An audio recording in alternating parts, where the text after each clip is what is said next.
ঋষভ পন্থের চোট কি তবে আবারও তার কেরিয়ারে বাধা হয়ে দাঁড়াচ্ছে? আইপিএল এর আগে ফিট হতে কি শেষ পর্যন্ত যান্ত্রিক চিকিৎসার উপরই ভরসা করতে হচ্ছে তাকে? মাঠে ফেরার জন্য জান প্রাণ লড়িয়ে দিচ্ছেন ঋষভ পান্ত। নিউজিল্যান্ড সিরিজের আগে পাওয়া চোট সারিয়ে দ্রুত ফিট হতে এবার তিনি সাহায্য নিচ্ছেন হাই পারিবারিক অক্সিজেন থেরাপি বা HBOT। সম্প্রতি একটি ভিডিওতে দেখা গেছে পান্ত একটি বিশেষ গোলাকার যন্ত্রের ভেতরে ঢুকে চিকিৎসা নিচ্ছেন। এই পদ্ধতিতে উচ্চ চাপের মাধ্যমে শরীরে বিশুদ্ধ অক্সিজেন পাঠানো হয়, যা ক্ষতিগ্রস্ত কোষগুলোকে দ্রুত সুস্থ করে তোলে। পান্ত নিজেই জানিয়েছেন প্রতিদিন তিনি একটু একটু করে উন্নতি করছেন এবং ক্রিকেটের প্রতি তার ভালোবাসা আগের চেয়েও অনেক বেড়েছে।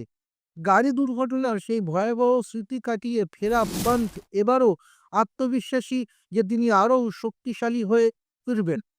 আপনাদের কি মনে হয়, আইপিএল এর প্রথম ম্যাচ থেকেই কি পান্তকে আমরা উইকেটের পেছনে দেখতে পাবো?